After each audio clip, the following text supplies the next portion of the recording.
Hello, knowledge seekers. In this episode of 20-Minute Books, we delve into the intricacies and evolution of human transportation with a brief history of motion by Tom Standage, published in 2021. This captivating exploration takes us from the dawn of mankind's earliest innovations, such as the invention of the wheel, to the complex modern-day marvels of automotive technology, including the burgeoning realm of automated vehicles. Standage, a veteran writer at The Economist since 1998 and the current deputy editor, leverages his expertise in technology and social trends to provide a comprehensive narrative that is not merely about the progression of vehicle technology, but also about its profound impact on society and the environment. The author, celebrated for his best-selling works like A History of the World in Six Glasses and An Edible History of Humanity, applies his authoritative insight into the ways that cars and associated inventions have rerouted the trajectory of human civilization. This episode is particularly tuned to the frequencies of gearheads with a passion for mechanical ingenuity, environmentally conscious individuals tackling the challenges of climate change, and investors keen on navigating the shifting landscapes of transportation's future. Join us as we accelerate through the pages of history and ponder the road ahead in A Brief History of Motion.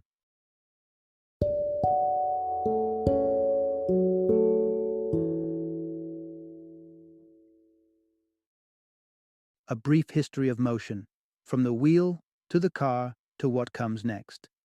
Introduction.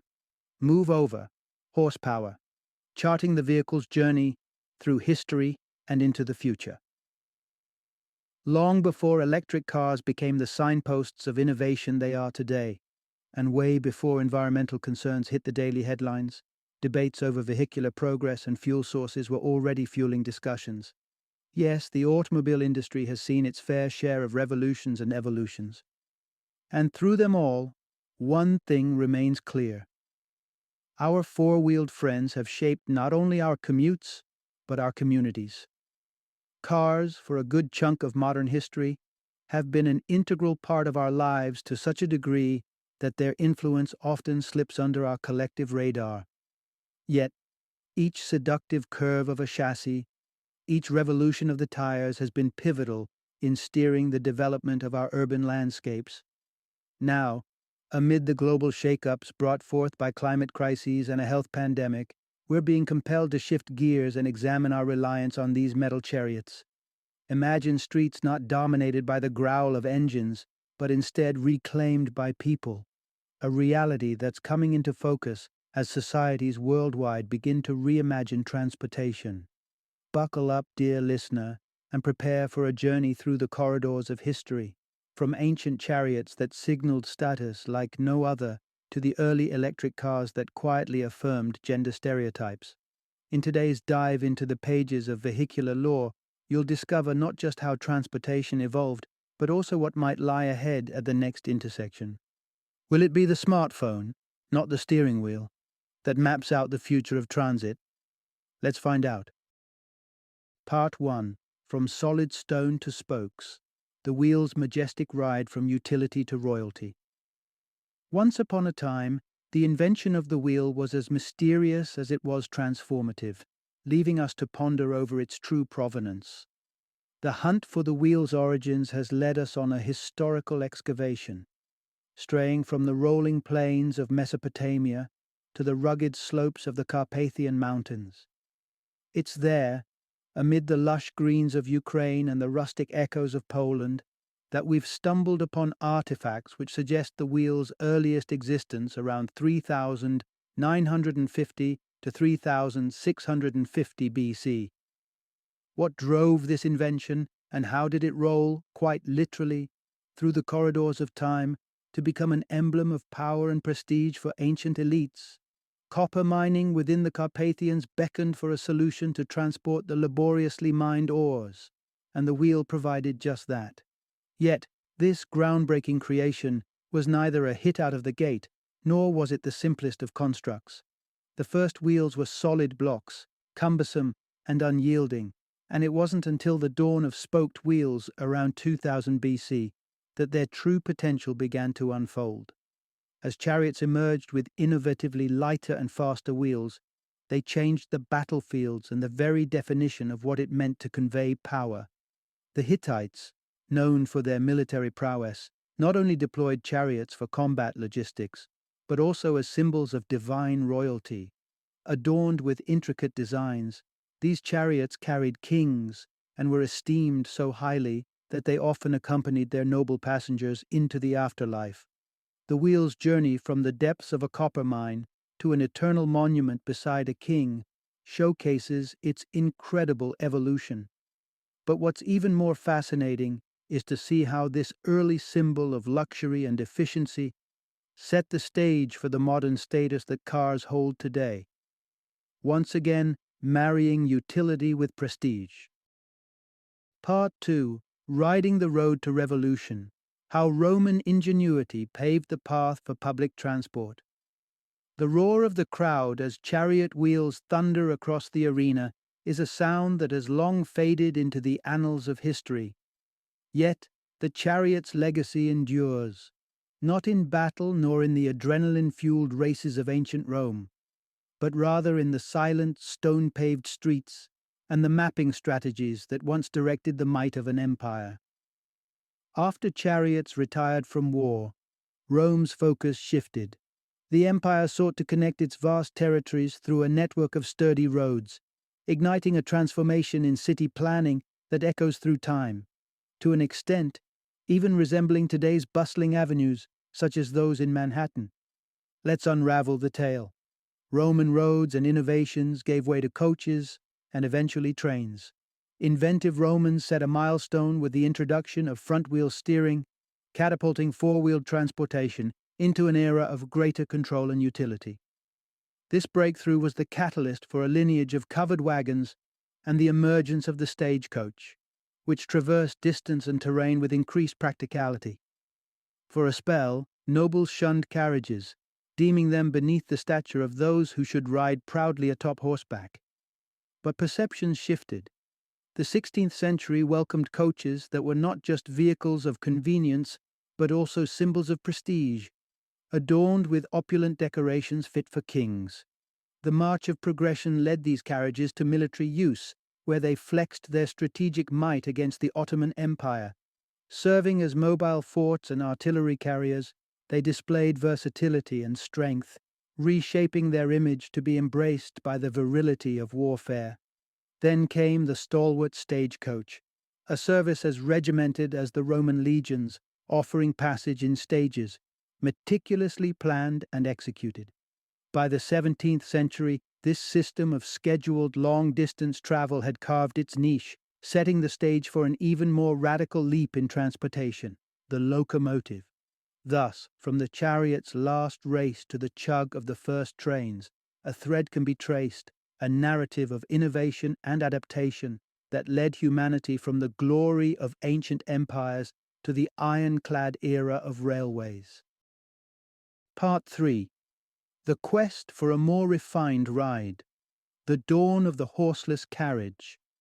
The last decade of the 19th century painted urban landscapes in less than desirable hues. Metropolis dwellers found themselves navigating through a relentless barrage of sound and an unwelcome obstacle course of equine waste. For cities like New York and London, where streets were dictated by the steady trots and unwavering contributions of 300,000 horses, the yearning for cleanliness was palpable. The populace craved respite from the clamorous cacophony of hooves and the daily deposit of some 22 pounds of manure per horse.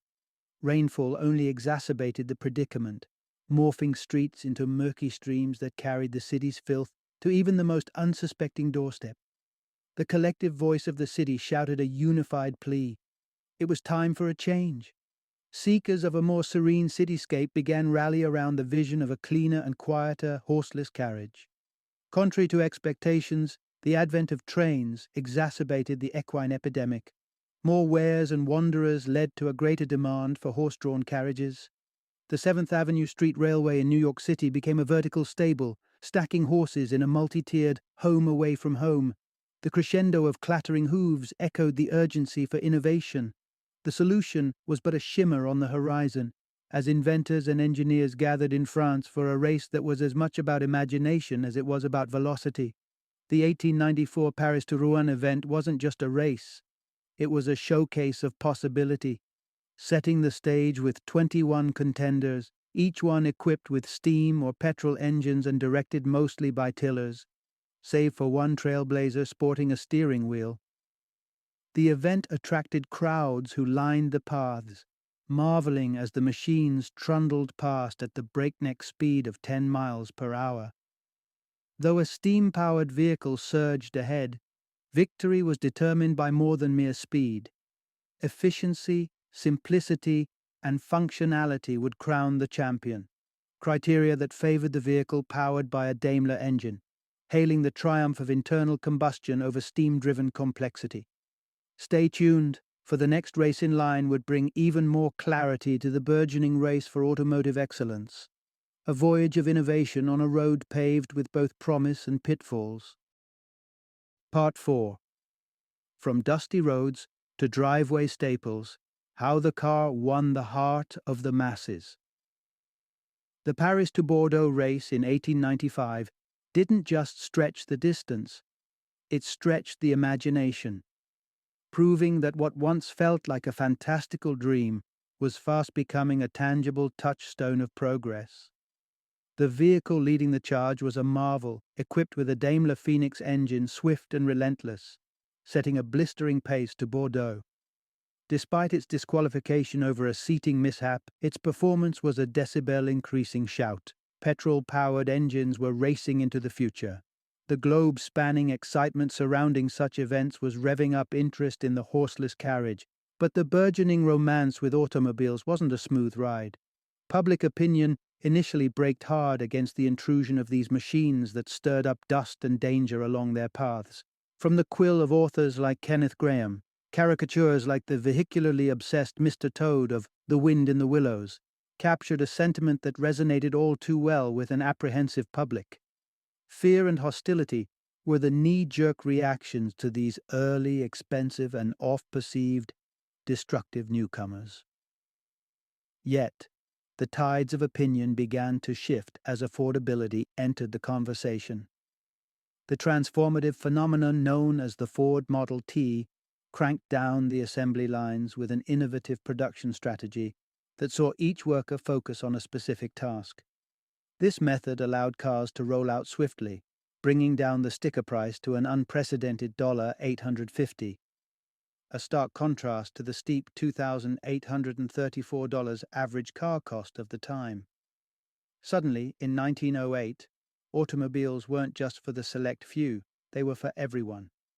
The Model T wasn't parked in the realms of luxury, it was parked in the everyday driveway. Advertisements weren't dripping with elitism. They spoke of a product for the populace. And speak it did. This wasn't merely a vehicle. It was a force of democratization that drove its way into the heart of society.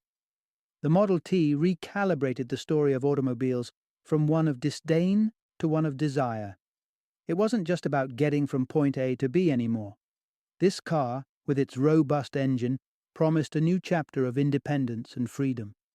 The car, once an unwelcome cloud of dust on the horizon, was now a trusted companion in the garages of the growing middle class. Part 5. Highways of Hierarchy. How cars became the new measuring stick of social status. The Roaring Twenties saw the automobile transform from functional machinery to a glittering emblem of personal prosperity.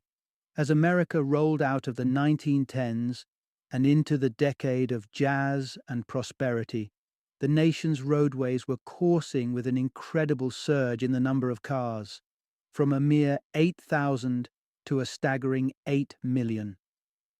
The Ford Model T, once the great equalizer in motor vehicle ownership, was now yesterday's news, and General Motors was surging ahead with a new strategy, a lineup of cars that mirrored the very socio-economic ladder of the American dream itself. The realization of the 1920s was clear as a polished chrome bumper. Cars had become the rolling representations of one's place in society. General Motors did more than just manufacture cars, they engineered desire. With brand names ascending from the attainable Chevrolet to the luxurious Cadillac, the automaker offered consumers a tangible gauge of their financial ascent. Options for payment plans and trade-ins sweetened the deal, transforming the car into a purchase within reach, a symbol within grasp for those yearning to climb the echelons. Henry Ford, the pioneer of mass car production, found his single model, single color ethos eclipsed by GM's kaleidoscope of choices. His assembly lines, designed for streamlined output of the Model T, now idled in the shadow of GM's strategy to annually refresh their offerings with new models and vibrant colors. Tailored to reflect not just wealth, but also individuality, GM's cars entice buyers to see their vehicles as extensions of their personalities. Henry Ford, with reluctance heavy as his steadfastly black cars, conceded to this cultural shift. The Ford Model A emerged in 1928, dipping its toes into the waters of color and customer customization. Yet the automotive landscape had morphed irreversibly during his hesitance. General Motors, with its finger firmly on the pulse of American consumerism, raced ahead, leaving Ford's once revolutionary Model T in the rearview mirror of history as they sped into a future where the car you drove defined the person you were, or aspired to be. Part 6, Steering Through the 30s, the car's ascent and the reshaping of public spaces. As the car's popularity accelerated into the 1930s, so too did the rate of road accidents, underscoring an urgent need for a uniform set of traffic laws. With the burgeoning number of vehicles came the dawn of traffic lights, standardized signs, and speed limits, many of which first hit the tarmac in the United States before cruising across the Atlantic to Europe. Surprisingly, Los Angeles played a pivotal role as a birthplace for many now commonplace traffic protocols, a status owed to California's sunny disposition and love affair with cars. During this epoch, a tug-of-war ensued. Were roads the domain of people or cars? Pedestrians demanded safety, while car lobbyists pointed fingers at jaywalkers for tumult on the streets. In 1934, a decision was cast. Pedestrians were to tread within the bounds of crosswalks, granting cars dominion on the asphalt.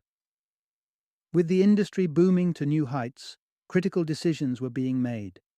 Decisions with echoes felt to this day. Animated by the roaring engines of America's automotive sector, Adolf Hitler saw potential in transforming Germany's roads and economy through the lens of the car. His vision led to tax relief for drivers, the introduction of the heralded Volkswagen, and the construction of far-reaching autobahns, which would motor the country out of economic doldrums while creating 1.5 million jobs. Across the ocean, the 1939 World's Fair in New York City unveiled a motif that would steer the future of urban design.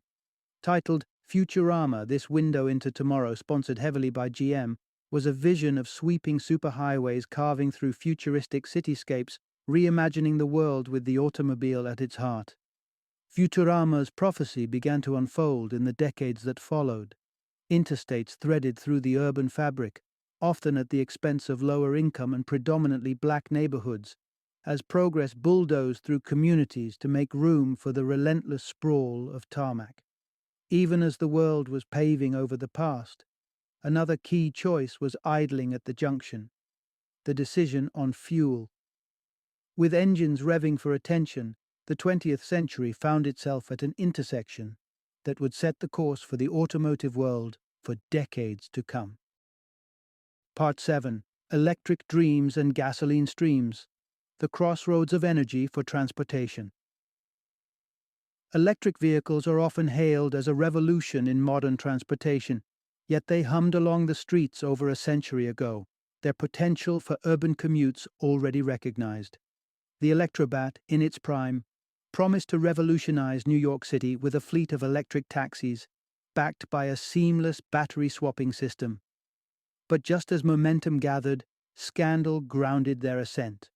Furthermore, the burgeoning era of electric vehicles saw companies like Babcock Electric and Detroit Electric courting a specific clientele: women. These companies marketed electric cars as convenient and simple alternatives to hand-cranked gasoline engines, ideal for the city's bustle. Yet this target marketing may have had unintended consequences, subtly reinforcing certain societal norms and perhaps stalling broader adoption. These turns in the road, however, weren't the sole reasons behind our current commitment to gasoline. In the years when the automobile's clout was on the rise, ethanol, an alcohol derived from crops, emerged as a renewable contender to gasoline. The original Ford Model T itself was capable of running on ethanol. Industry visionaries cautioned against becoming chained to the finite reserves of fossil fuels. Nonetheless, gasoline's foothold tightened, influenced by a cocktail of marketing prowess, political might, and scientific scrutiny. Despite Standard Oil's dominance being checked by monopoly laws, the power of oil remained an imposing force in political circles, influencing decisions. Furthermore, ethanol's lower energy efficiency compared to gasoline painted a daunting prospect. Vast swathes of fertile land repurposed for fuel, potentially edging out food production. In these early crossroads, farmers found themselves weighing the risks of defying the oil juggernaut against the call to harness the earth for fuel rather than food. While these energy debates simmered down with the discovery of Middle Eastern oil wells, they never extinguished. With the onset of environmental consciousness and climate concerns, the whispers of renewable energy alternatives are surging into a roar once more.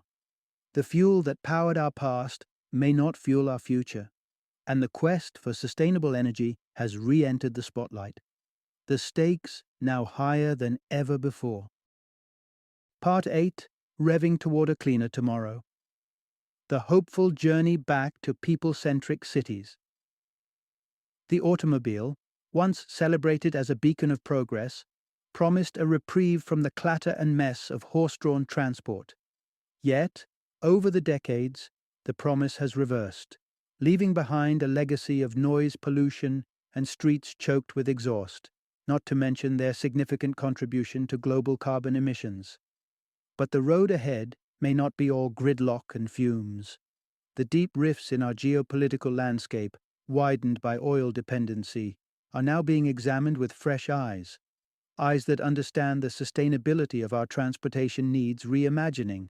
And, as the COVID-19 pandemic steers us into new territories of thought, we're beginning to question long-held assumptions, including the once sacrosanct place of the automobile in our lives. Hope is on the horizon. People may soon reclaim the asphalt from cogs and wheels and take back the urban canvas. Post-I. World War II, cars didn't just occupy streets, they drove cultural and communal transformations. Courtship, entertainment, and culinary experiences were reconfigured around the convenience of the vehicle. The burgeoning suburbs, these retreats for the middle class, swelled outward, anchored by vast shopping complexes and a glaring absence of pedestrian pathways. Even amidst this automobilistic expansion, some foresaw the danger in communities designed for exhaust pipes, not footsteps. As years blurred into decades, the glossy veneer of suburbia began to chip away, revealing an undercurrent of malaise. Now, a microscopic invader has prompted a pause, a collective moment to reassess. As homes turn into offices and e-commerce sidesteps the need for a car ride to the store, it seems we stand at the cusp of a renaissance in urban planning. The work-from-home culture burgeons, backed by an unspoken acknowledgement. The daily commute, once an unwavering ritual, may not be a necessity after all. Cities are responding. Streets are evolving with wider sidewalks and cycling lanes, even experimenting with car-free zones or imposing snail-pace speed limits. These changes are more than mere adjustments. They're ideological shifts, signaling the return of streets to their citizens, dialing back years of car-centric design. Our journey with the automobile, while fraught, also carries within it the seedlings of change. As we navigate the curves of the present, it's becoming increasingly likely that the cities of the future will emerge as places where people, not cars, set the pace. Part 9: Navigating New Roads: The Rise of Mobility as a Service over Autonomous Cars. In the glimmering future painted by the 1939 Futurama exhibit, cars were self-piloting marvels of technology, guided by road-embedded sensors into a vision of synchronized, motoring bliss. Fast forward to today, and Norman Bell Geddis's dream of driverless cars has shifted from the roads to the cars themselves, equipped with sensors to navigate the world independently. The quest for the autonomous vehicle, AV, has seen massive investment and research. It's a modern-day race held not in deserts, but in tech labs and test tracks, pushing the boundaries of machine learning to teach vehicles how to recognize and react to the unpredictable nature of the road. But the journey ahead for AV technology is shrouded in uncertainty. Despite progress, AVs find themselves outpaced by a simpler, yet no less transformative innovation: the Bundled Transportation App, a beacon of modern travel known as Mobility as a Service, MaaS. The challenge for AVs is the machine's still limited ability to interpret the world with human nuance. Humans can distinguish between a discarded plastic bag and a child mid-frolic, whereas AVs have stumbled upon such discernments. Until these technological nuances are mastered, the full integration of self-driving cars remains a dotted line on the horizon. While AVs navigate these hurdles, MaaS programs have smoothly transitioned into the fast lane. Pioneered in Helsinki in 2014, MaaS represents a shift in transportation paradigms. Instead of owning a car, individuals can now plug into a network of mobility options: bikes, scooters, public transit, or shared vehicles, all available at their fingertips via a single app. Cities worldwide, from Singapore to Berlin, are now drafting their own editions of this seamless, integrated transit narrative. The appeal of the car as a symbol of independence has yielded to the smartphone's digital embrace, offering not just a means of communication, but a gateway to holistic urban mobility. Our devices, much like the cars of old, bring along questions of privacy and security. Nonetheless, the tide of transportation is clear. The future is not only about how we move, but the choices we have and the flexibility that comes with weaving together strands of transit options into a tailored tapestry of travel. As we forge ahead, the allure of the autonomous may have met its match in the practical promise of MaaS, a signpost of progress pointing to a future where the streets are no longer solely the domain of cars, but a shared space for all forms of movement. Final summary. The story of motion is as old as humanity itself, with the inception of the wheel sparking an era of transformative mobility. Originally serving the dual purposes of practicality and prestige, from hauling ore to exalting kings, the wheel set humanity rolling toward an ever-accelerating future. Ironically, the rise of the automobile, once touted as the clean, noise-free alternative to horse-drawn carriages, steered us into a world where the growl of engines and the haze of exhaust dominate our environment. Yet the car did more than just populate our streets. It redefined societal structures, influenced global politics, and permeated every aspect of urban planning, turning the cities of the world into sprawling automotive realms. Now, with the echoes of a global pandemic and the clear and present danger of climate change, a shift in gears seems imminent. The recognition that our car-centric urban designs may no longer serve us is bringing about policies and cityscapes that valorize pedestrians over vehicles.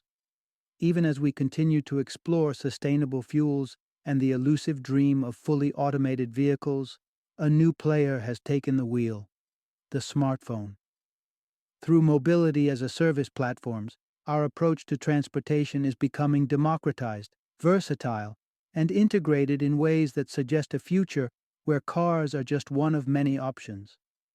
Reflecting on the remarkable journey from ancient chariots to app-based transportation choices, The final irony is that the technology giving us the freedom, once exclusively associated with cars, is now guiding us towards a future with fewer vehicles on the streets. As we look down the road, it's becoming ever clearer that our destiny lies not in the rearview mirror of personal car ownership, but on a path that prioritizes community, sustainability, and the power of choice in how we move through the world.